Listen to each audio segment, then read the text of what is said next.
Good morning, afternoon, evening, ladies and gentlemen, and honorable guests. We would like to welcome you all to the Korea Plenary session of the 19th International Anti-Corruption Conference.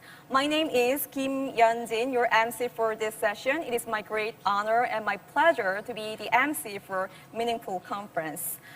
IACC 2020 is now being live streamed for global attendees and simultaneously interpreted in 6 UN official languages and Korean. For the speakers on Zoom, if you need any translation, please select the language by clicking the global icon on the bottom of the Zoom screen. As I mentioned earlier, the live streaming is available in all 7 languages, including 6 UN languages and Korean for global attendees. So you could choose language you want on the agenda page of the website. For your information, the studio in Korea has been complying with all the requested COVID-19 quarantine measures required by the government. This session is being held under the theme of New Integrity Strategies for Society of Trust. So during the session, if you need any questions or comments, feel free to leave them in chat window. For this session, we invited moderator Mr. Lee Sung-gyu, lawyer of Kim and-jang, Republic of Korea. He is an international anti-corruption and anti-bribery expert by serving as a senior prosecutor in Korea for a long time, serving as a judge at the Hague International Arbitration Court and as an instructor in the training course for senior civil servants in developing countries at the Anti-Corruption and Civil Rights Commission. So, ladies and gentlemen, let's all welcome him. Please proceed. Thank you. Thank you for a kind introduction. Hello, ladies and gentlemen. Good evening, good afternoon, even good morning, depending upon your time zone. My name is Sung-gyu Lee. Welcome to Korean Plenary. I'm really excited, not because of a moderator of this wonderful event, but also this event is simultaneously interpreted 7 different languages. That means Korean is added on. So how convenient it is for the Korean participants, including myself. 지금부터 진행할 한국 세션의 주제는 And the topic of the Korean plenary is New Integrity Strategies for Society of Trust. 기존의 반부패 전략이 So if the anti-corruption strategies only focus on the post-action after the conduct of the corruption in the past, when it comes to the 2030 that we are preparing for as of now is to promote integrity strategies so that we can prevent corruption in advance before even the occurrence. And we are also focusing on the voluntary participation. So in this session, we are going to talk about these new trends about anti-corruption and integrity as well as our future strategies. 먼저 오늘 First of all, please allow me to introduce the panelists who have come to this event despite their busy schedule. First of all, Chairperson Jeon Hyun-hee of the Anti-Corruption and Civil Rights Commission of Korea. She has worked as a lawyer and dentist in many different sectors, and she has served as a National Assembly person for 2 times in Korea, and she's now leading the ACRC, which is the Anti-Corruption Control Tower of the Republic of Korea. So she's now fighting hard at the very forefront to eradicate corruption and establish the culture of integrity. I can see 3,000 people are clapping for you now. 감사합니다. Thank you very much. 다음으로 And next, please let me introduce you Minister Kim Gang-lip of the Food and Drug Safety of Korea. He has served as the Vice Minister of the Ministry of Health and Welfare, and he also worked as an overall coordinator of the Central Disaster and Safety Countermeasure Headquarters. And he's now leading our strategy and policies towards COVID-19 crisis.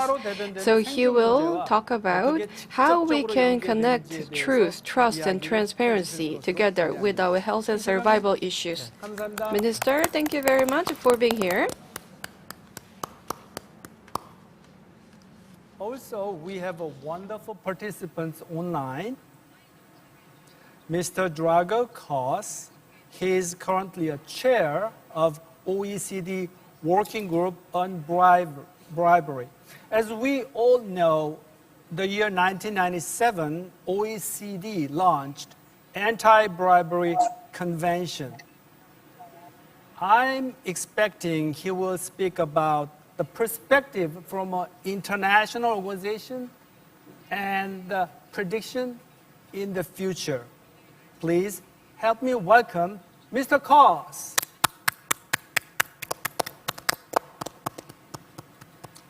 Last but not least, we have Mr. Mohammed Ali Khail from Saudi Arabia.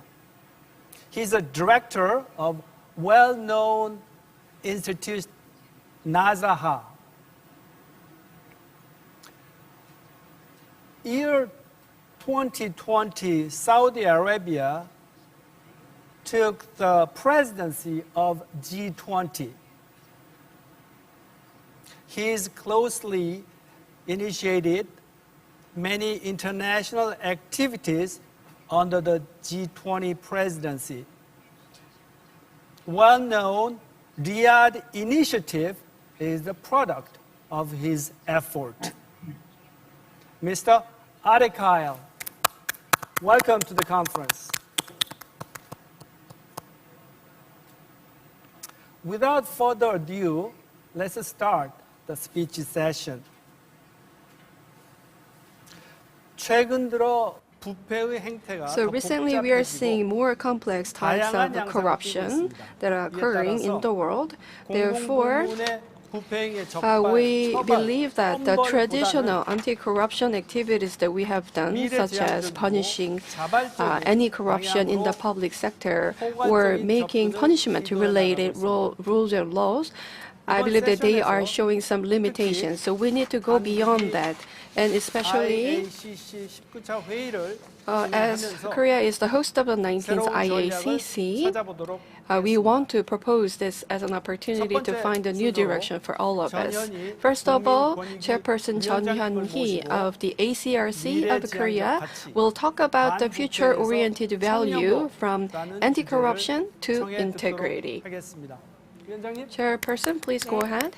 반갑습니다. Nice to meet you all. 안녕하십니까? Good afternoon. I am chairperson of the ACRC, Jeon Hyun-hee, the control tower of Korea's anti-corruption policies. I'd like to greet all of you. And as the host of this IACC, and as a chairperson of that organization, I'd like to welcome all of you. As you may know, Korea has overcome a devastating colonial era and the damages from the Korean War, and the nation is considered as one of the models in achieving national development based on rapid economic growth and industrialization of democracy. However, hidden behind the glory and prosperity is corruption we all would like to deal with today. In the past, the authority and capacity in Korea were excessively concentrated on the public sector due to authoritarian governments and political and economic traits from state-led development strategies and the perception of putting government above people. And results-oriented mindset, ignoring means and processes, caused corruption as if it is in an impregnable fort.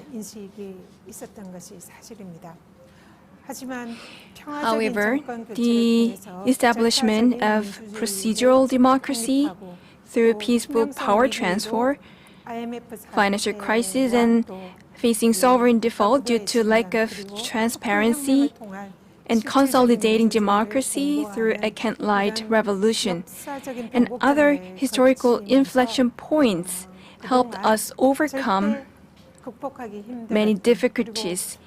And we started to see the clues for solving issues of corruption that seem like the Gordian knot. Today, I'd like to share with you a success story of Korea's anti-corruption reform and a desirable direction for anti-corruption policies.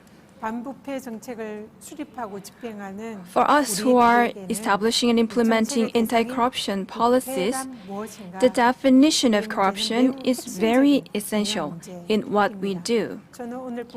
I will use the definition of Professor Heidenheimer. I think it is very meaningful in that not just Korea but also the world is expanding its anti-corruption policies based on his three definitions. So I think it is very meaningful. As I said earlier, Professor Heidenheimer defines corruption in three perspectives. The first definition focuses on position. It states that it is about public officials' act of taking private profit by abusing their position or authority. And it is similar to the definition under the ACRC Act.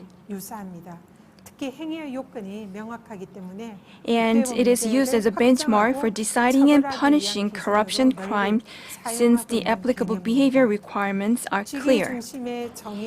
This definition, focusing on position, is applicable for identification, detection, and punishment.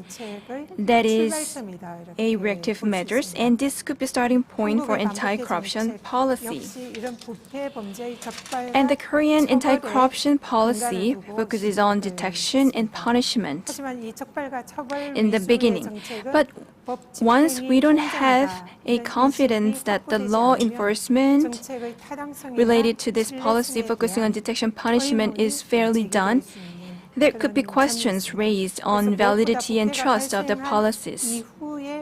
Moreover, the policy is implemented after the occurrence of corruption.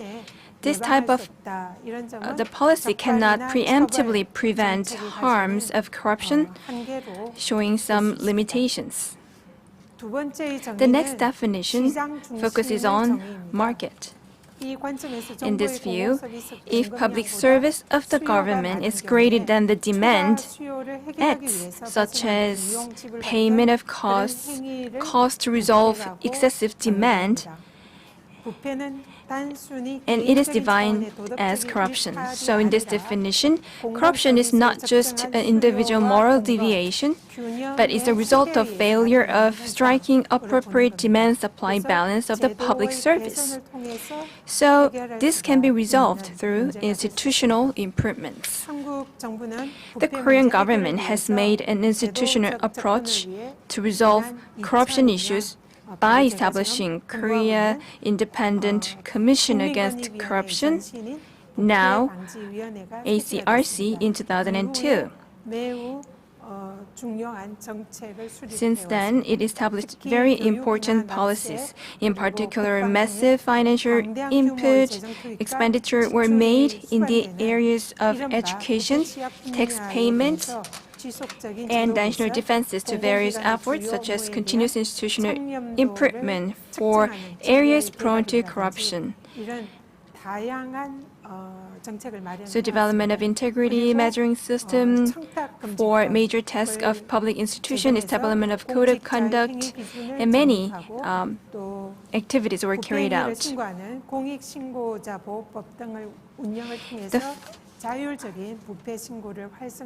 And also, we made an effort to improve our institutions.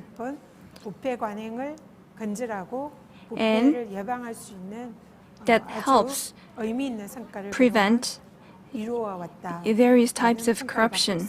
And that was a very good result that we have made. The final definition of corruption focuses on public interest. In this definition, it views whether an act of a public official infringes upon public interest as an indicator of corruption occurrence. So this definition expands the scope of corruption than the definition that focuses on position. In particular, public interests that are open concepts become criteria for corruption occurrence, slightly deviated from the criminal policy point of view, which aims for detection and punishment. But it sits well in terms of eradication of conventional behavior of corruption, such as acceptance of graft, right, and interest, as well as modern corruption prevention policy that values the fairness in the process of public services delivery and distribution.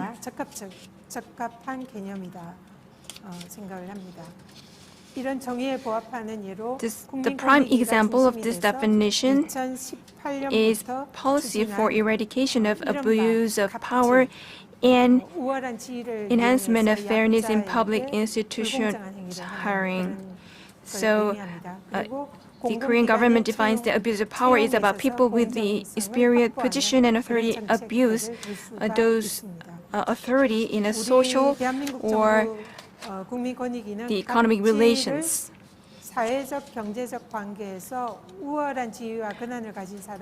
So under this definition, regarding the abuse of power, some people make unfair demands or treatment others with a superior position.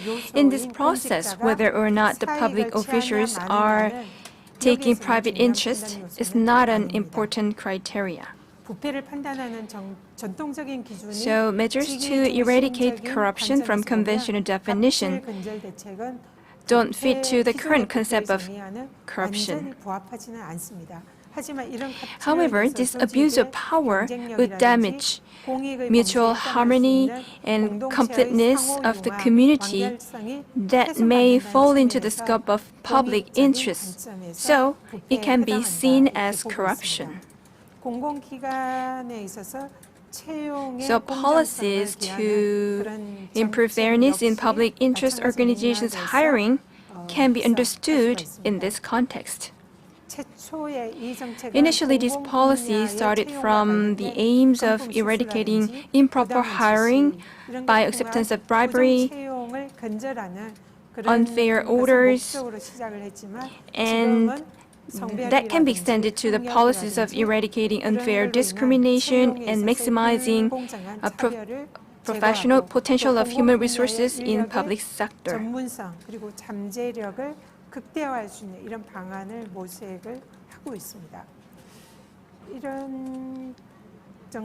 So likewise, the Korea's anti-corruption policies that have started from conventional views of detecting and punishing corruption activities change it to securing fairness and transparency in the operation of public services. So in light of this situation, I'd like to suggest a value that we need to pursue in a future anti-corruption policy. That is integrity. It's especially so because we are experiencing unprecedented COVID-19 situation. So in this situation, the socially disadvantaged people are threatened to lose their living base. So in order to secure a fairness and transparency for the consolidation of social community, the Korean government focuses very much on integrity as part of the policy implementation. The integrity that we need to pursue can be made of various sub-values. This will include, of course, eradication of corruption, which is the existing policy goal, and transparency through information disclosure, and responsibility of not abusing one's authority, and expertise maximizing public interest. Once we change the direction of anti-corruption policy to pursue enhanced integrity, the title of this policy should be changed to Policy to Improve Integrity as well. And also, we need to change the characteristics of the concrete programs. The anti-corruption policies so far have been mainly about detection, punishment, and a tool to strengthen other regulations.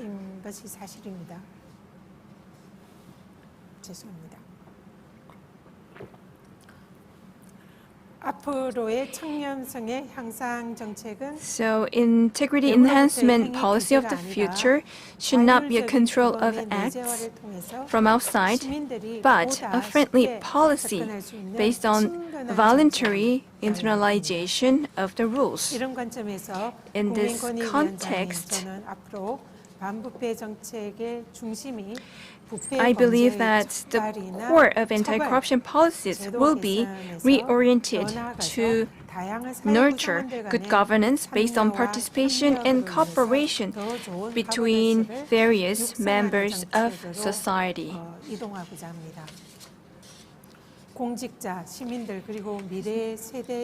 So integrity education for public officials, citizens, and future generations, distribution of a standard model for business management, participation and cooperation between different sectors will become very important policy activities.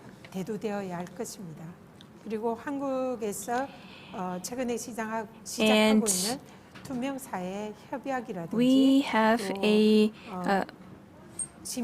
K-Pact, or Private-Public Council for Transparent Society, and many other anti-corruption consultative bodies. So those are an attempt to do so. For the last 20 years, the Korean government developed various anti-corruption policy measures, overcoming corruption from pre-modern era to some extent. However, to meet the needs of the citizens and their ethical expectations,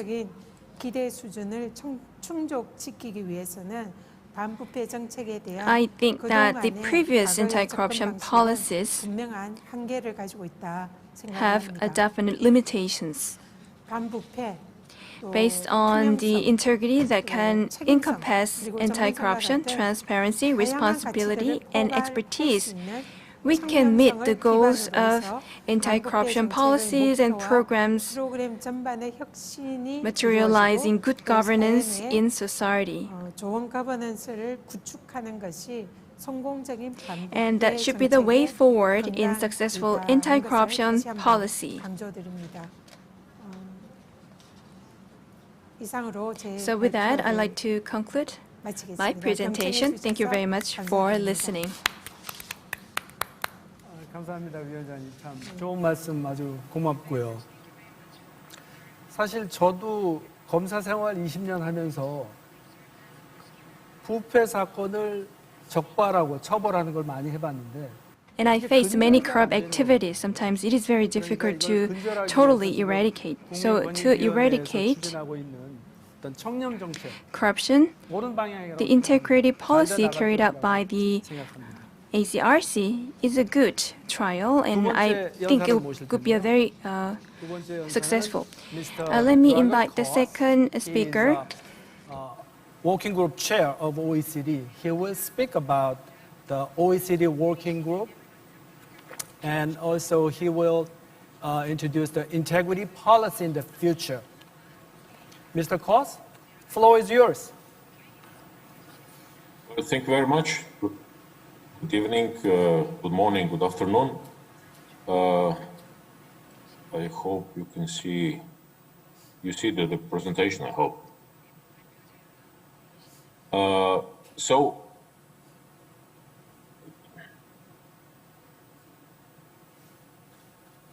as you said, I'm the chair of the working group on bribery, and we are currently having 44 members.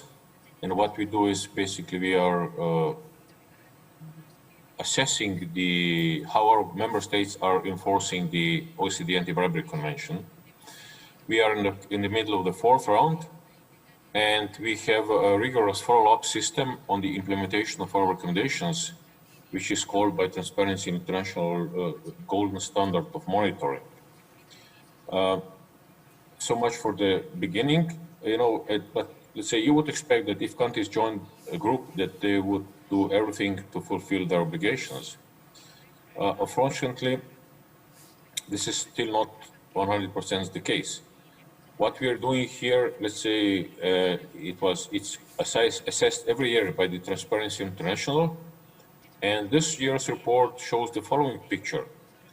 19 countries with 36.5% of world export have little or no enforcement, let's say, and South Korea is among them. Then we have 15 countries with 9.6 world exports with limited enforcement, 9 countries with 20.2 world exports with moderate enforcement, and only 4 countries with 16.5 world exports with active enforcement. That's US, Switzerland, Germany, and Israel. So you see, we are still not there yet. So we will have to increase our efforts to make our countries to enforce the convention a bit more. What we realize, we are conducting our assessment of countries in many different ways. Also assessing, let's say, of course, their preventive part, but also their repressive part. And what we see in the area of strategies is basically what we just heard by the chairperson of the ICARC from Korea.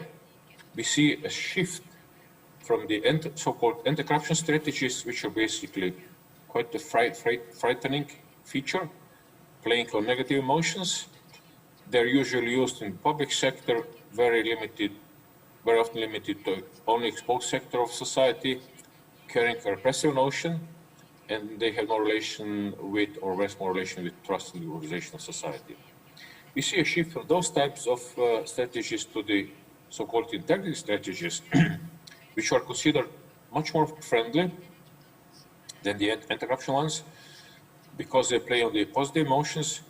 Until this case of South Korea, which I learned right now, we usually saw them in the private sector. They're very broad in scope, carrying a big emphasis on collaboration and increasing trust in the organizations of society. So we see this, let's say, that the elements of public sector integrity and also the elements of private sector integrity which are, if you take a look carefully, you will see they're basically more or less the same. They are being fulfilled and reached, I will not say quicker, but for sure with much broader engagement of all stakeholders through so-called integrity strategies. Why those integrity strategies are important? This is an old slide which shows the relation between the trust and perception of corruption. So to put it very simply, countries where people think, where there's very low level of corruption, people think that there's a lot of trust, less of trust. Otherwise, where people think that they can trust their politicians, the level of corruption is low. And you see here, this is South Korea, somewhere in the middle, mid percentage of trust and mid percentage of corruption. But let's take a look for Sweden, for example. Almost 80% of citizens in Sweden think they can trust their government, and you see there's the perception that there's almost no corruption there. Let's take Nigeria, for example.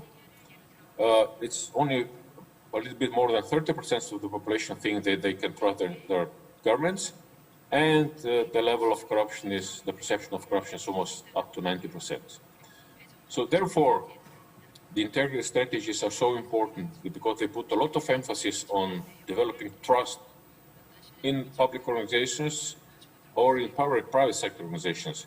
Because by increasing trust, you will see, and that's the next slide, you can decrease corruption. So research has shown very clearly, more corruption in organization means less trust. More trust in organization means less corruption. Surprisingly, less corruption did not mean that there has been more trust. But the lesson learned is still very simple. If we want to reduce corruption, we have to increase trust in any kind of organization. Of course, you cannot come to an organization one day and say, well, let it be trust, or let us increase the trust. How you can do it? You can increase trust by many things. Let's say improving the working conditions, strictly sticking to the rights of the employees, sticking to the merit criteria when recruiting and promoting the employees. So there are ways to increase trust. And if we will be able to increase trust, this will automatically lead to the reduce of corruption. This is the way which has been not used to the extent which I personally think it should be. So I was really very happy to see today the president of ACRC talking about the integrity strategies and about the issue of trust, because I think this is the future for all of us. So what is going on in the international anti-corruption community nowadays?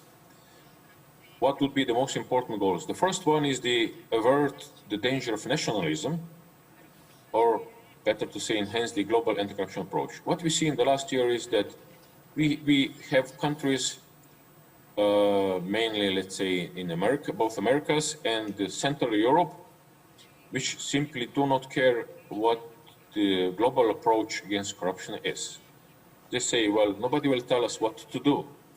You know, we spent decades of developing the global approach, and now suddenly we are dealing with countries which don't care about this global approach. They just want to do it by themselves. And this is something which is dangerous. This is something which we have to prevent at any cost. What we have to do next, we have to ensure responsible enforcement of the existing international instruments. We do not need any new international anti-corruption conventions. What we have to do now is we have to push that the existing ones will be enforced rigorously. We have to confine impunity. See, in countries where corruption is at a very high level, the citizens see when impunity happens. And if they see one simple case of impunity prevailing, then they will not trust our efforts to prevent and to fight corruption. So impunity, we have to deal it seriously, because otherwise we will not gain the necessary trust to introduce and to enforce the preventive measures. We have to consolidate the concept of integrity. I think this is clear on the basis of everything what I've said. First, not forgetting to fight corruption, but let's say moving slowly to the enhancing the integrity, which is much broader concept and which makes us, let's say, which makes it much easier to engage wider number of organizations and citizens to join us in the fight against corruption or enhancing integrity. We have to introduce and insist on the concept of the joint anti-corruption approach. Private sector, public sector, and all individuals have to work together. It is traditionally the public sector which does not trust, let's say, the private sector or citizens in fighting corruption, and vice versa too. So we have to realize that only together we can do it. If we work together, public sector, private sector, and individual citizens, then we can achieve much more than we can achieve already now.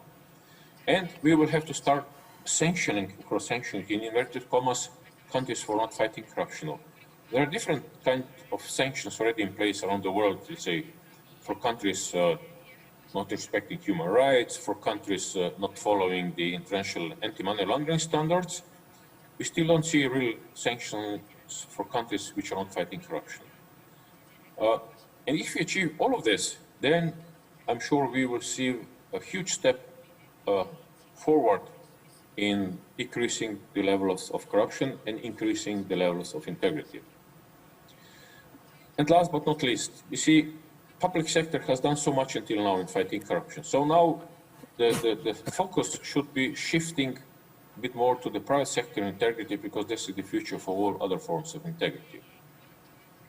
there's so much room for improvement in the private sector, especially if comparing with the public sector. I'm not saying the public sector is perfect, not at all, but there's much more room for improvement in private sector, which means private sector still has to do many, many things, of course, supported by the public sector. And this is number one. Number two, we already see countries where public sector is pushing their governments to develop and enhance their anti-corruption efforts. And that's why I'm saying that the private sector integrity is the future of all forms of integrity, because there's a lot of room for improvement, and because private sector companies can really push their governments to do much more. But not only in the traditional sense of fighting corruption with repressive forms, but also by enhancing integrity as a soft form which represent any danger, no danger to citizens, to organizations, and enables, let's say, really broad engagement of a joint front at the global fight against corruption. Thank you very much. Thank you, Mr. Koss. He touched upon the working group has done, and also he put a stress on the private sector inclusion when we have to fight against corruption. And also he touched upon the value of integrity. Thank you very much again. 다음으로 김강립 And next, I'd like to invite Minister Kim Gang-lip, the Minister of Food and Drug Safety in Republic of Korea, and he will talk about the value of integrity that has applied to our responses against COVID-19. So his title is COVID-19 Responses, Progress and Challenges, the Importance of Policy Transparency and Trust-Based Society. Thank you very much. 먼저 제19차 IACC And first of all, I'd like to thank you for inviting me to this 19th IACC. And I'd like to say that I'm very happy to talk about our experiences in building trust from citizens when we respond to national crisis such as COVID-19. So it's going to be a really meaningful opportunity to think about policy transparency and trust-based society. As introduced, I am Minister of Food and Drug Safety of Korea. But 3 weeks ago, I was a vice minister who is in charge of culture in Korea. So I was at the forefront to fight against COVID-19 even as a vice minister of culture, sports and tourism. What I want to talk about today is the Korean government's efforts to fight against COVID-19 and how the Korean government transparently shared the necessary information and data. In this way, we could build mutual trust for each other. And during that process, we are overcoming this crisis altogether, even though it is unprecedented. So I'm going to share Korea's experiences today. So this virus, COVID-19, is novel. I mean, it's new to everyone in the world. Even though we had seen some pandemic or epidemics in the world, but when it comes to the COVID-19, it has very special characteristics. First of all, it enables asymptomatic transmission up to 40%. That means many people who were affected by COVID-19 did not show any symptoms. In the past, when we had these kind of viruses, we could just measure the body temperature to prevent further spread of the virus. But in this case, it was not applied, so it was really difficult to actually control the virus. And that led to high contagious and high case fatality rate, as you can see here. And I wrote this slide a few days ago. So in the world, there are more than 60 million confirmed cases and about 1.4 million people lost their lives because of COVID-19. And this is not only the health-related crisis, but also the economy-related crisis. There is a global economic growth forecast that shows minus 6% for this year, and many countries have declared a state of emergency. Let's look into Korea's cases in more detail. So we saw the very first case in January this year, but after that we maintain a somewhat stable situation. But from the mid of March, this outbreak started and exponentially started in a city called Daegu in Korea. And the highest number of confirmed cases per day was up to 900 in Korea. And at the beginning of this phenomenon, we were very confused about this pandemic and the responses. People were very afraid of this new virus, and people were also afraid of this uncertainty because we didn't have enough information about this virus. But thanks to innovative medical efforts and medical responses,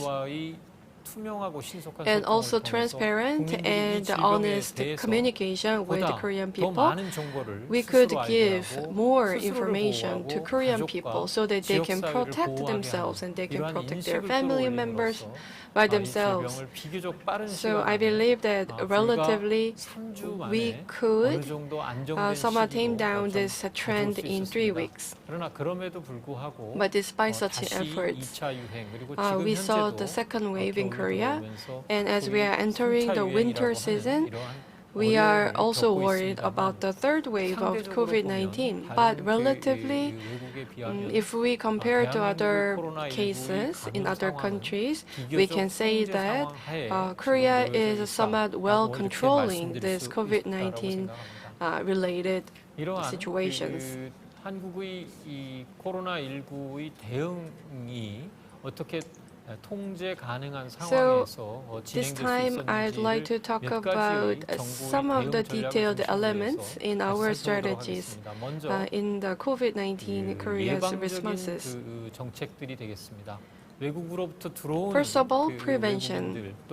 We prevented the entry of the foreigners, but we did not do the full lockdown in the country, but we tried to ensure the harmonization between our daily life and prevention at the same time. So we had a special entry procedure. We use information technology to apply the special entry procedure. So when foreigners visit Korea, they can be allowed as much as possible, but we use IT to prevent any inflow of the virus from other countries. And we did the epidemiological investigation to provide the necessary treatment. So that is how we controlled and treated this problem. And then we also collected ideas from citizens and medical people to apply some new strategies like drive-through testing station or walk-through testing stations. And it was also unprecedented to approve and give license to the testing kit as fast as possible, so we could maximize our capacities in responses against COVID-19. And at the beginning of this pandemic, we could not respond properly because we did not have much information at that time. But when we saw a very big surge in the city of Daegu in March, we could categorize different medical resources depending on the level of the symptoms of the patients. And in this way, we could efficiently distribute the medical sources so so that we can prevent any breakdown of our medical system in Korea. And above all, from the very beginning of this response, central and local governments had started to have daily meeting every morning. So central government and local governments and the city governments and provinces governments and etc. They all gather together in the morning to share necessary information as well as the status and responses. So very smooth collaborative system was established from the very beginning among the government bodies in Korea. So our principles when it comes to response were openness. So rather than choosing lockdown or shutdown, we wanted to ensure openness as much as possible. And secondly, we highlighted the importance of transparency. We did our best to be as transparent as possible when sharing information with the citizens. And in this way, we could gain trust from the citizens and we could make them participate in these voluntary actions to protect ourselves. So that led to civic engagement. So, as you can see, there were many measures adopted in Korea from the beginning, and these measures were adopted in other countries as well. And one of the examples is the testing and tracing and treatment. These 3T strategies of Korea was massively implemented in other countries, and drive-through and walk-through testing stations were also introduced in other countries. And there are some institutions where patients can be appropriately managed or treated. Were also introduced, which are not medical institutions, which are not traditionally medical institutions. Even though we used the same strategies, the results were not same, and there were some gaps when it comes to the result. If you see the number of the confirmed cases per 100,000 people, Korea's number is a little bit over 65. But if you see many European countries or many countries in American continents, the number is over 2,000 or 3,000. So that means even though we use the same strategies, the outcomes can be different. So we must think about why. And about this result, the Guardian said that the most important thing is the level of public trust in the government. And it showed that it can lead to different results.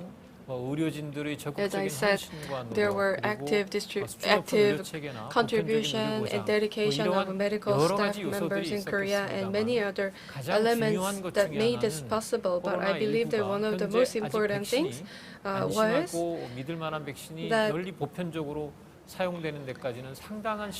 transparency and public trust were important because when we consider the fact that we will need more time to wait until we have a safe vaccine system, transparency and public trust are important. And when we do have these two elements well ensured, only then we can successfully do the disease prevention and control measures.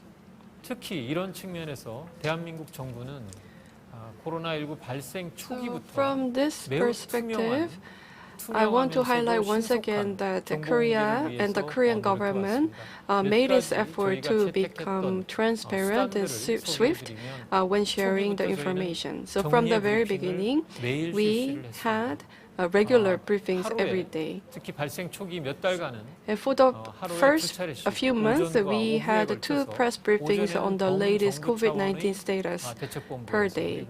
So the first one was done by the overall central government, and secondly, it was done by the Disease Control Authority.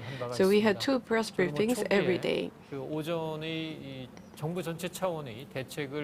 국민들께 알리는 So in the 이런 morning, 브리핑 I 역할을 worked 몇 달간 as a briefer 진행을 to 하면서 let the people know 생각도 about 있고 the 또 overall 국민들의 status 피드백을 of 받아가면서 COVID-19 부족한 and receive 부분들을 feedbacks 오히려 from Korean 메꿔가고 citizens. So 국민들이 in this way, we 점차 could continuously 정부를 make 신뢰함에 improvements 따라서 and 어려운 몇 번의 고비가 receive more and more 있었습니다만 trust 그 from 고비를 people.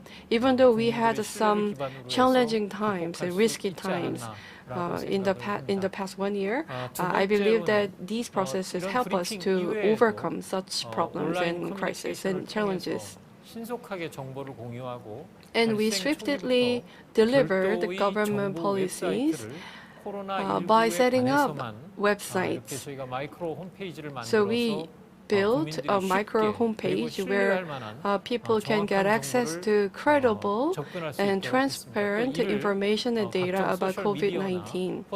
And the social media and portals also shared this information, so we utilize online communication as much as possible in addition to TV, radios, or trains, or buses. So we use promotional materials that are available on the public transportation system to provide suitable information per region and per age and etc. 이를 통해서 국민들께서는 초기부터 So by doing so, from the very beginning, Korean people could know how to protect themselves, their family members, and their neighbor. I believe that they were repeatedly told about what they have to do. But it was not one-way promotion. It was possible because they trust the government messages and they actually take action based on these credible information coming from the government. I believe that that was the biggest driving force for all of us. Basically, we told them to wear masks as much as possible and practice physical distancing and distancing in daily life and wash hands and follow public health guidance on COVID-19. But despite all these efforts, just like other countries around the world, we still have many challenges ahead before overcoming COVID-19 completely. In the past few weeks, even in Korea, compared to the stable period, we see more newly confirmed cases, and we are entering the winter season, as I said. We must prepare additionally. And not only Korea, but also other countries are seeing a very rapid increase of the confirmed cases these days. So first of all, we want to find ways to utilize those limited infrastructure. And as this is prolonged more, we are now seeing limited medical resources, and especially for those in severe condition. And most of all, we are very worried about the pandemic fatigue that is felt by people who must follow this principle and who must be very careful not to catch COVID-19. So how can we help them to get rid of the pandemic fatigue? So they are all the priorities and then the important challenges that are faced by the Korean government as of now. So in the future, we will not only make a system to disease control, system of disease control and prevention, but we want to make a sustainable disease control and prevention system. So we want to make more efforts, and it is our goal to remain as sustainable as possible. So we must strengthen disease control capacity and strengthen medical capacity. But for these goals, there are many types of information that we actually do not want to disclose, but the Korean government has disclosed all this information. So I believe that these are very important assets for our responses against COVID-19. And in conclusion, I want to say that not only the Korean people, people, but also older people around the world have suffered in many situations because of COVID-19, and many people are suffering from the disease itself. But some people and many people lost their lives. But I want to say that this is not something that we can overcome by making efforts in a single country or single institution. So, transparent disclosure of information and public trust-based actions that are actually done by the citizens will be necessary. And I believe that all the governments must cooperate together based on these principles. Only then we can overcome this pandemic. I hope that the 19th IACC will be an opportunity to promote the values of the transparent communication among the governments and people. And I hope that this will be an opportunity to think about the importance of the transparent information sharing in overcoming COVID-19 and other pandemic and crisis. Thank you very much, Minister. He has talked about the importance of openness and transparency in responding to these kind of crises. I'm holding a brochure in my hand. It says the 19th IACC, and the theme is truth, trust, and transparency. I believe that this theme is also applied to pandemic because it affects even our survival and health, and that was really good presentation to remind us of that importance. Thank you very much. Last but not least, Mr. Mohamed Ali Khail. He will speak about G20 high-level principles for development and implementation of national anti-corruption strategies and Riyadh initiative for enhancing international anti-corruption law enforcement cooperation. Floor is yours, Mr. Ali Khail. Thank you very much. Allow me to share my screen.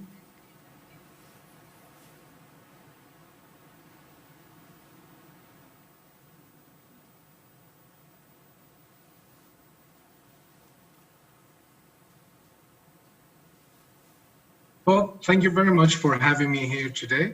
It is an honor to be present with your esteemed guests, and I would like to thank the host country for the invite to present and to share Saudi Arabia's experience and effort in combating corruption.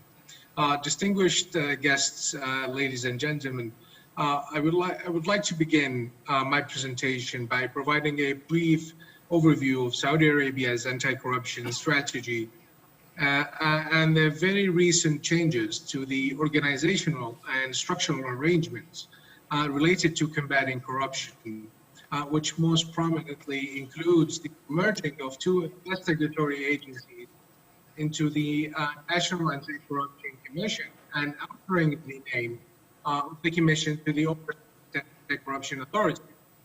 The Royal Decree of 2019 empowered the Oversight and Anti-Corruption Authority by the establishment of an independent criminal investigation and prosecution unit for corruption cases that reports directly to the President of Nazaha.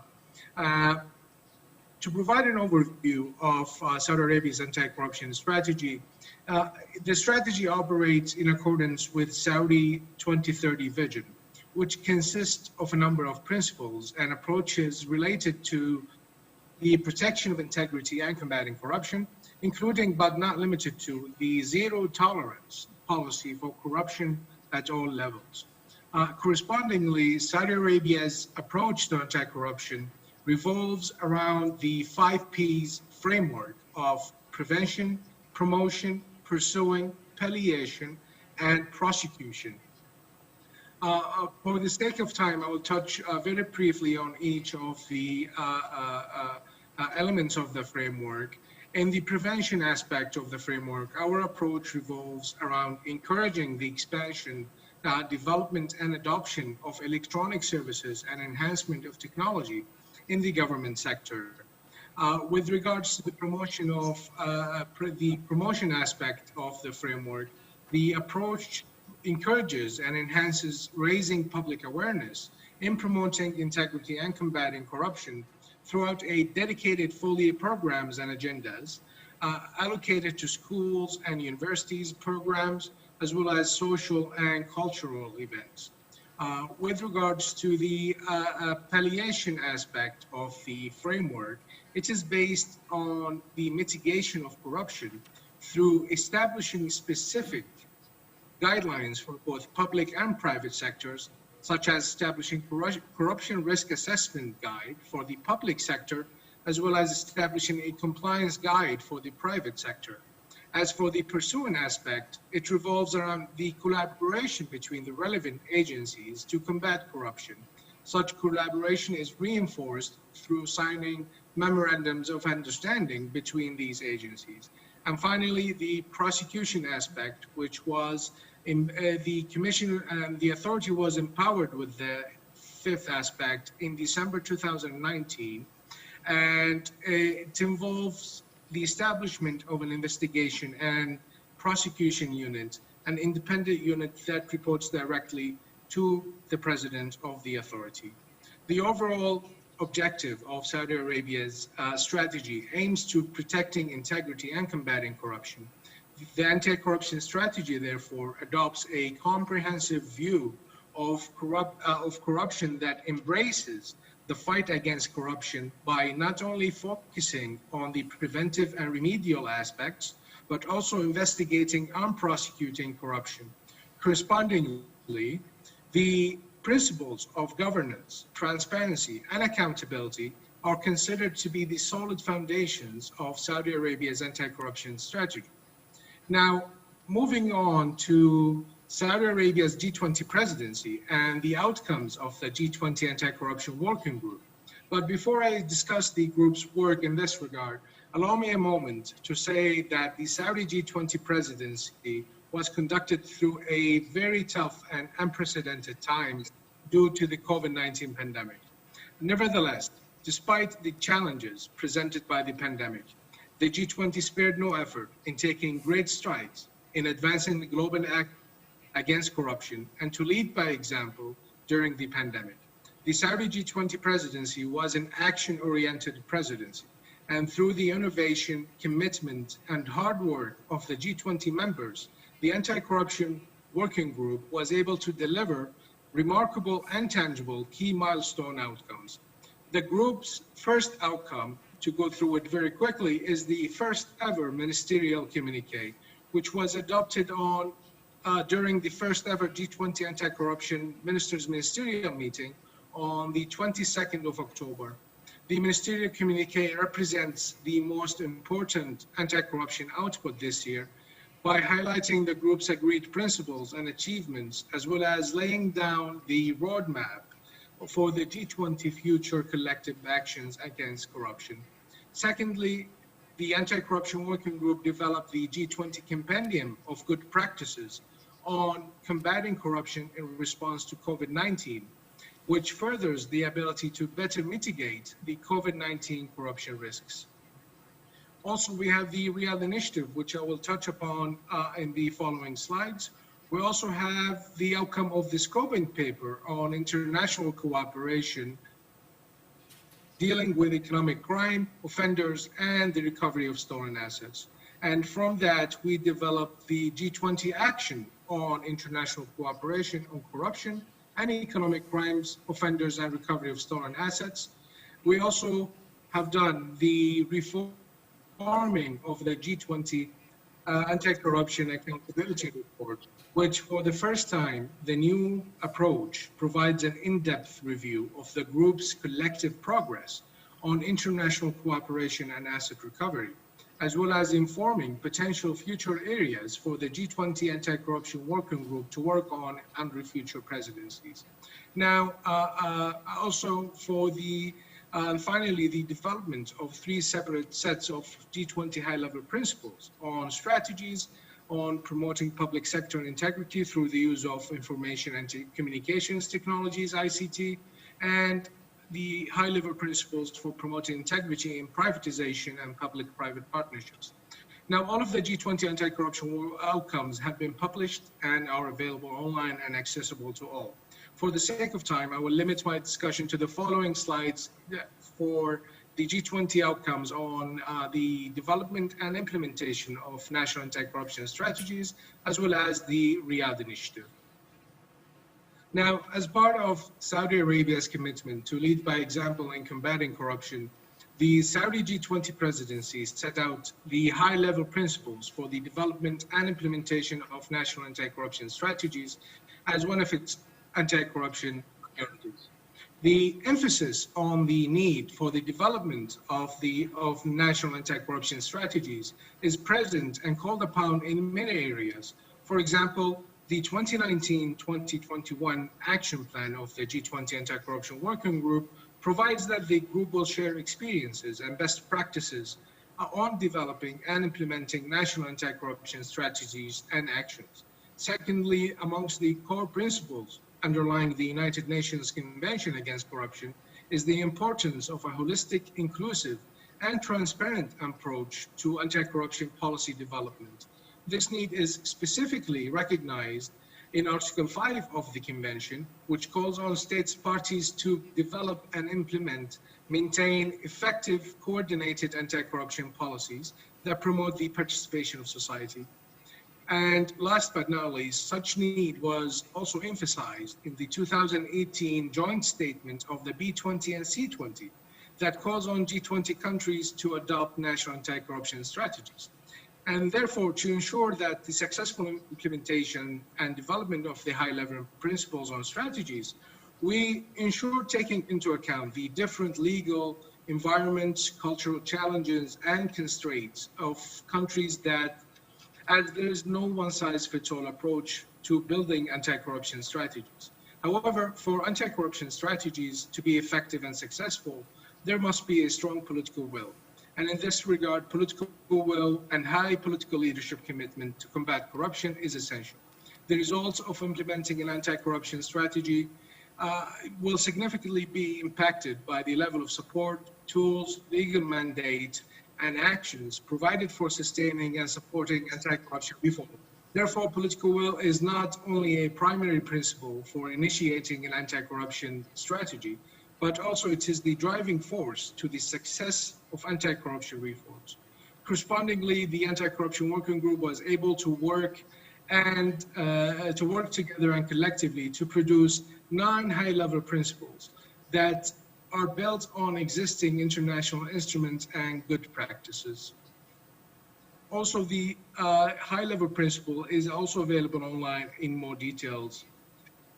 Now, moving on my last section of the presentation, on the Riyadh Initiative for enhancing international anti-corruption law enforcement cooperation, which was welcomed by the G20 anti-corruption ministers on the 22nd of October, as well as the G20 leaders on the 21st and 22nd of November.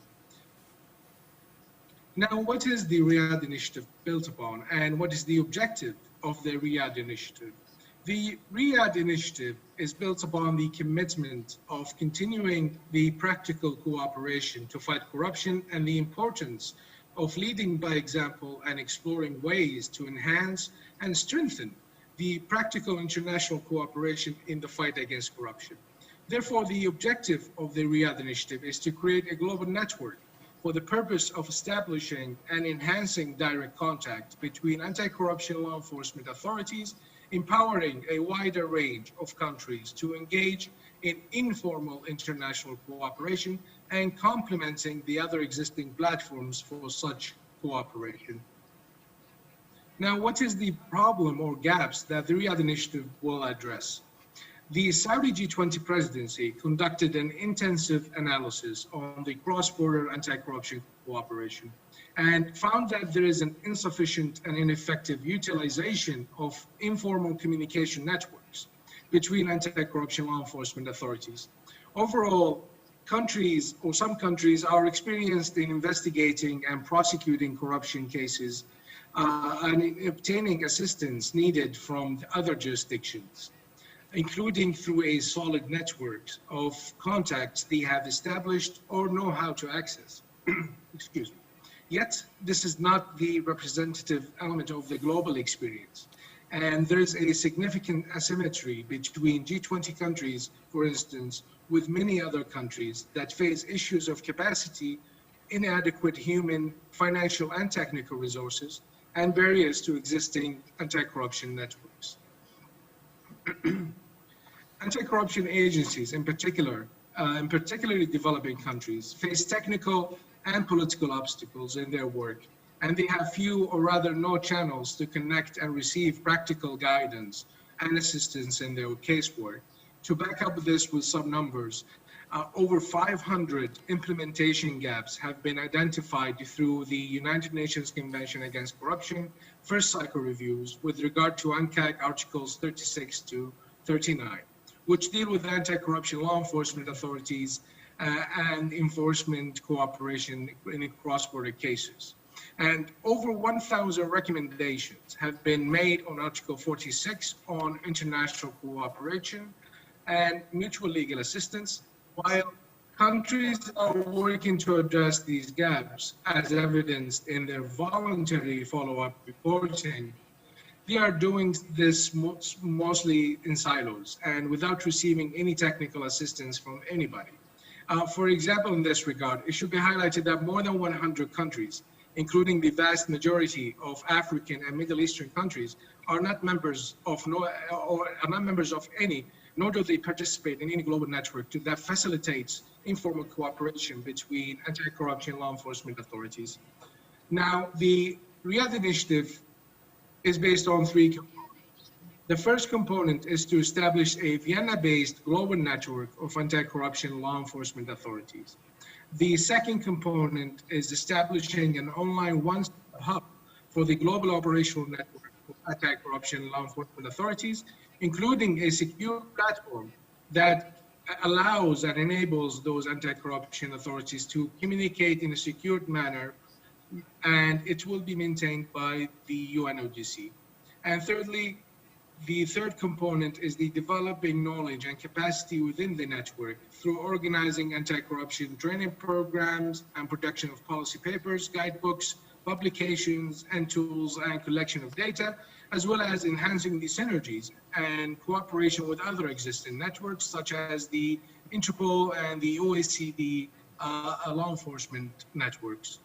Now, the key characteristics of the Riyadh Initiative is that it is under the inclusive umbrella of the UN, and that all UNCAC states parties can join it on equal footing upon its establishment. And it addresses all offenses covered by the UNCAC and not only focused on a certain topic or offense. And that it uses a secured communication platform to facilitate informal cooperation between anti-corruption authorities, and it is supported by a capacity building program. Now, accordingly, we are hoping that the Riyadh Initiative and its components will help in addressing all these considerations and will facilitate cooperation in relation to all offenses covered by the UNCAC, in addition to promoting other specialized networks on specific issues, including those established by the OECD, Interpol, Karen networks, etc. Now, how will the Riyadh Initiative be financed? I'm pleased to announce that on Thursday, 26th of November, Saudi Arabia contributed $10 million to the UNODC to implement the Riyadh Initiative for enhancing international anti-corruption law enforcement authorities. Now, when will the global network of the Riyadh Initiative be launched? The preparation works have already been taking place, and the network is envisaged to be officially launched at the United Nations General Assembly Special Session Against Corruption, the UNGAS, that is to be held from the 2nd to the 4th of June in 2021. And the first meeting of the global network is envisaged to take place in September 2021. That's all for my presentation. Thank you all for your attention, and I apologize if I took a bit of time. Thank you very much, Mr. Ali Khail. He eloquently spoke about Saudi Arabia's experience of Riyadh initiative under the G20 presidency. I want to thank all the 4 speakers one more time with 3,000 viewers and audiences as well. Let's move on to the discussion part. Well, while listening to your presentation, I thought about some questions. So I want to ask one by one. First, 전현희 위원장님께 질문 드리겠습니다. So my first question goes to Ms. 청렴 정책을 통해서 부패를 근본적으로 예방하는 것이 지향해야 될 Some said 방향이다라고 that through 말씀하셨는데요. integrity policy, corruption should be prevented fundamentally. Then, what are other actual values that help realize integrity policies? And what kind of strategies that you have to implement such policies? 네, 이번에 국민권익위에서 IACC를 준비를 하면서 Yes, while we are preparing for this IACC, IACC의 주요한 가장 중요한 화두는 I told the government that the most important topic is integrity. 기존의 이 반부패 So integrity 이슈에 국한된 것이 is not 아니라 confined to the issue of 구체적인 anti-corruption, 가치로는 but it comes from fairness, transparency, accountability, and expertise. These 4 values form integrity. 먼저 공정성의 측면에서는 And from the fairness perspective, many young people and young generation 더욱더 공정하고 투명한 tend to 경쟁 관계에 go 있어서 toward 그런 공정성을 아주 강조를 하고 있습니다. fairness in a 이런 competitive 공정성의 situation than the 경우에는 existing generation. 대한민국의 So as 경우에는 for 교육이나 fairness, 흡수, 또 채용, 그리고 병력이나 납세 the 이런 all 국민 fair 생활의 value should be 밀접한 applied to 현장에서 daily 발생하는 lives of the people, such as 불공정한 education, 관행을 school enrollment, 제거하고 employment, 또 military service, 높아진 국민의 and 눈높이를 taxation. 충족시키는 So 그런 all 정책의 in 범위가 irregular 매우 practice should be 중요하게 removed 지금 so 대두되고 that 있습니다. it can 그래서 meet the expectations of the people. 이런 공정성을 So with that in mind, in order to 위해서 secure a 대통령 fairness 주재 in 반부패 정책 daily lives of 협의회를 people, 공정사회 반부패 정책 협의회로 we 개편을 하고 newly 또 저희 formed 국회에서 the 이 Anti-Corruption 공공기관의 채용에 있어서 Consultative 투명성과 Council for Transparent 공정성을 Society, 확보하는, and we 공공기관의 allowed 채용 비리 건전 different types of 추진단을 ministry to 만들어서 involved. 실질적으로 채용에 있어서의 And it is 부정 especially 채용 stressed 이런 in 것을 없애는 그런 the human 전략을 resources selection and 추진을 employment 하고 있습니다. process. 그리고 두 번째 투명성의 경우에는 Second 정부 is 정책의 about 의사수립이나 transparency. 또 집행, So 평가에 in 있어서 a decision-making, 이 implementation, and 정책 evaluation, 과정에 in 있어서 all 공개를 processes, 하는 이 범위를 all the 넓히고 process-related information should be 또 disclosed, 개선을 할 and 필요가 also the 있습니다. quality of such 아까 information should be 시학 improved. 차장님께서도 말씀을 해주셨지만 Mr. Kim also said that the K preventive measures success story or the success point comes from transparency. I also agree to that. 국민들에게 좀 숨기고 싶은 이런 내용마저 투명하게 So all the information, 공개하고 although we 정부가 sometimes we try to hide, we 국민들에게 wanted to hide something, 그래서 그러한 should be 과정에서 disclosed to the general 신뢰를 public 이끌어내는 for their 이런 understanding. 이제 Through 투명성의 that, we 가치가 could 그 어느 bring 때보다 about trust. 굉장히 That way, we can 중요하다고 create a 생각하고요. society 이걸 with 구현하기 trust. 위해서 지금 대한민국 In order to 정부는 implement that, the Korean 전자정보 government 시스템을 만들어서 made a 모든 KE 정보를 government 투명하게 system, and there 국민들과 we 공유하고 또 share 관계 all 부처끼리 information 이렇게 with the general 공유하는 public and 이런 also amongst 시스템을 relevant 지금, organizations. 아주 구축을 지금 하고 있고 So we are 또 working 실질적으로 to 많이 develop such a 활용이 되고 system, 있습니다. and we already 그래서 introduced and it is 그 다음 widely 포인트는 utilized. 책임성인데요. The other one is 책임성의 about 경우에는 responsibility 두 가지 and 측면에서 accountability. 말씀드렸습니다. It has two 공직자의 경우 aspects. For the 자신의 public 주어진 권한을 officials, 남용하지 않고 they should not abuse 공정하게 their 업무를 power 수행해야 and 되는 they need 것은 to carry their 당연한 duties in a 일입니다. fair 그리고 manner. 부정한 착각이나 And 사적인 illicit 이해관계에 얽매이지 request 않고 or 사익보다 공익을 they need to 추구하고 think about their personal 의사결정 gains 집행을 해야 in 되는데요. their daily 이러한 activities. 기존의 책임의 개념 외에 또 최근에 And in 대한민국 addition to 정부에서 that, 강조하고 the Korean 있는 government 책임성의 emphasized 이슈의 경우에는 another type of accountability is that about active administration of the public officials in this COVID-19 situation. The Korean government key topic is active administration. The same is true for preventive measures. So going beyond the conventional measures, we need to come up with innovative ways, like remote medical services and other types of services to successfully deal with this COVID-19 situation. And driving through a test system was also one example. So likewise, this active administration and implementation of measures is newly emphasized. And in the past, we had some passive administration, and it made some corruption. So with the active administration implementation of measures by the public officials, we could eradicate the corruption.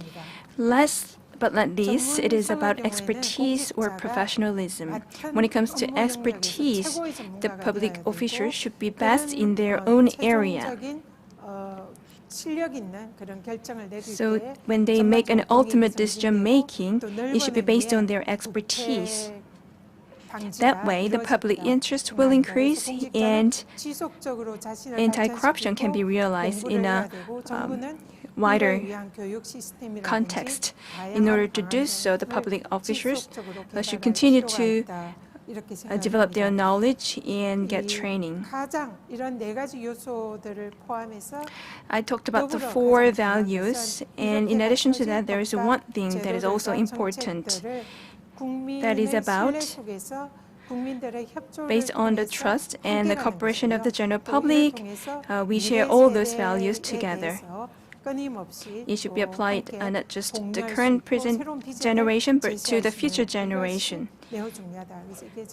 So sharing those values is also very important, and that's the concrete way toward integrity. Second question is directed to Mr. Koss.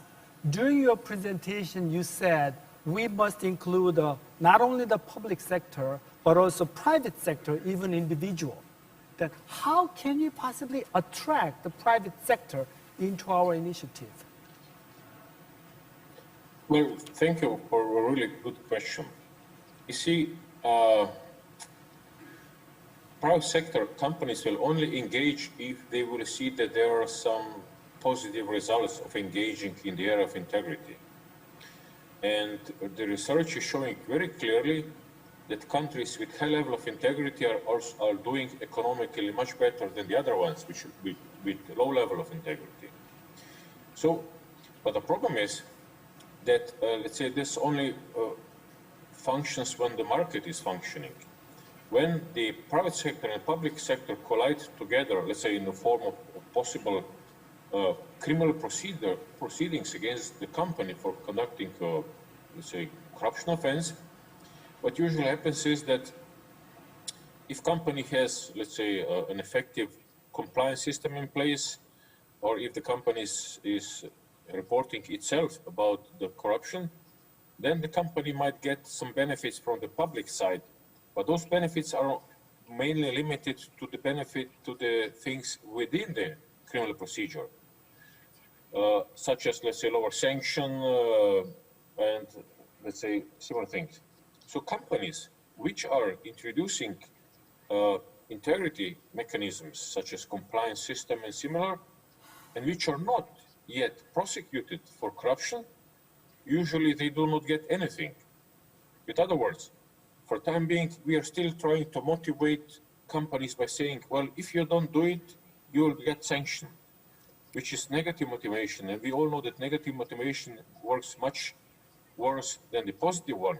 So what we have to do is we have to introduce positive motivation for the companies which are really engaging hard in introducing integrity measures. And what could be such a positive measure? Let's say, countries can say that effective compliance system in a company can be a condition for a company to participate in the public procurement contracting. or let's say this can be a condition for a company to get official development assistance. So there are ways how to positively motivate companies. If we put ourselves in the position of a CEO or director of any private company, they're always asking, and they ask me, let's say, many, many times already, okay, you're telling us to introduce such a system. What do we gain with it? They know they will have to spend some time, some resources on introducing such a system, and they simply don't want to do it if they don't get anything, let's say it in return. Right. As I said, it is proven that economic benefits also result from high level of integrity, but states, the governments can do much more by motivating those companies positively with things which I just mentioned. And that for sure will engage companies, will motivate companies to engage much more. Yeah. Thank you very much for your answer. I'd like to ask yes. to Mr. Kos. 1 minute. Mr. Kos, I was very impressed with your excellent speech. 네, 아까 말씀해 주신 그 연설 내용의 강연 내용에 대한민국 정부가 I believe that your presentation was really impressive. 국민들의 신뢰 이 부분이 전 세계에서 And 중간정도 then 위치에 the 있다. public trust level 그래프로 말씀해 in Korea 주셨는데요. was about 그래서 the 그 middle. 트러스트와 You show 이제 in the graph. 반비례해서 부패 So 정도가 아마 결정이 되고 maybe 그 the 말씀은 corruption 대한민국 level 정부가 is 대략 한 중간 assessed 정도의 그 compared 부패 to that 나라, public trust 나라로 level. 이렇게 이제 And then 인식이 Korea 되는데, was considered as a country of 제가 국민권익 trust 대한민국의 after 반부패 assessing these 정책을 two. 총괄하는 국민권익위원회 위원장 입장에서 From the 지금 perspective of a 대한민국의 chairperson of the 청렴도나 ACRC, 부패 정도는 그보다는 I 훨씬 높지 believe 않은가 that 이렇게 the 이제 integrity level and 하고 public 있습니다. trust level of 실질적으로 Korea is 저희 higher than what was 정부기관 shown 중에 in the 하나의 graph. 권익위도 약 600명 Because 이상의 공무원이 there are over 실질적으로 600 public 뇌물을 officials 받는다든지 working in the 부정청탁을 ACRC, 한다든지 이런 것은 상상할 수 없는 and they cannot even imagine receiving any illegal solicitation or corruption or any illegal request. And I believe that that is all same across the public sector in Korea. 좀 전에 김강립 식약처장께서 So just like Minister Kim said, when it comes to the disinfection, Korea was recognized as one of the best countries because of the public trust from the citizens. So public trust was the basis of the result that we made in terms of the disinfection. So this was visible example of the public trust. But Chair Kos suggested the graphs, but I'm not like saying that I'm opposing to this or I'm saying some opposition, but I believe that I have to explain that from the perspective of chairperson and from the perspective of the Korean citizens, our feeling or sentiment towards public trust and the integrity are much higher, and they cannot be shown on the figures or graphs, but I want to know what we have to do more to show what we are actually feeling on the graph. Is there anything that we can do? And what kind of efforts we can make to reflect our sentiment, our feeling on these kind of graphs? Well, I do apologize, but I said already when I presented the graph that this is an old graph. So this graph was developed many, many years ago, even before the unfortunate events with the Korean president. So I agree completely with the Madam Chair of the ACRC that the level of trust in Korea is much, much higher than it was then. Also, and don't take me wrong, also because of the unfortunate events with the Korean president, because I was in Korea right then and I saw how the Korean public institutions have reacted. And I said to many, let's say, counterparts, to everybody I was talking to, the way how Korea reacted to the unfortunate events with the presidents is the way I would like all countries in the world to react. Because this is the way how we have to deal with high-level corruption, and this is the way how we gain trust of the people. So, to cut the long story short, I'm absolutely sure that the level of trust of Korean citizens in the Korean, let's say, government is much, much higher than it was shown on the graph, but they simply could not find the newer graph, that's why I used the old one. And answering the question, what the ACRC can do to enhance the trust even more. See, I was listening to the minister, how Korea is fighting pandemic, and let's say transparency and gaining trust were mentioned as the most important tools. So this is the right way. And I also see this in what you're doing by developing the new integrity strategy approach. So I would say, I would apologize once again, really, because this was an old graph. Because I'm sure that right now, today, the level of trust in Korea is much more higher than it was on this graph. And you're doing things which I think are really can serve as a good example for many other countries of the world. Thank you very much. Well, a time limitation dictated me to wrap up. So luckily, the other two speakers, Mr. Kim and Mr. Ali Khail, was so excellent, so I don't have a particular question to you. But in fact, I have a couple of questions sent out from the audience in general, but I cannot touch upon that. But IACC is not over tonight. There are more sessions to come, so perhaps you can ask. You will find it out, your answer. So please stay tuned. And I want to thank you, all the speakers and engineers and simultaneous interpreters. It's a great honor. Thank you very much. Back to you. Thank you very much for your questions and answers for this session. We would like to express our gratitude to Ms. Chun Hyun-hee, Chairperson of ACRC, and Mr. Kim Kang-lee, Minister of Ministry of Food and Drug Safety of Republic of Korea, and Mr. Drag Kos, Chair of OECD Working Group on Library, and Mr. Mohammed Ali Khail, Director of International Conventions Department of Anti-Corruption Authority, Namada of Saudi Arabia, and today's moderator, Mr. Lee Sung-gyu, lawyer of Kim and-jang. Thank you so much. Now, following the second plenary will be proceed under the theme of defending the truth, countering fake news and manipulation, and anti-corruption award ceremony from 13 GMT and 10 p.m. Korean time. So we would like to ask you to stay tuned and please give your interest and support for this next session. Thank you very much.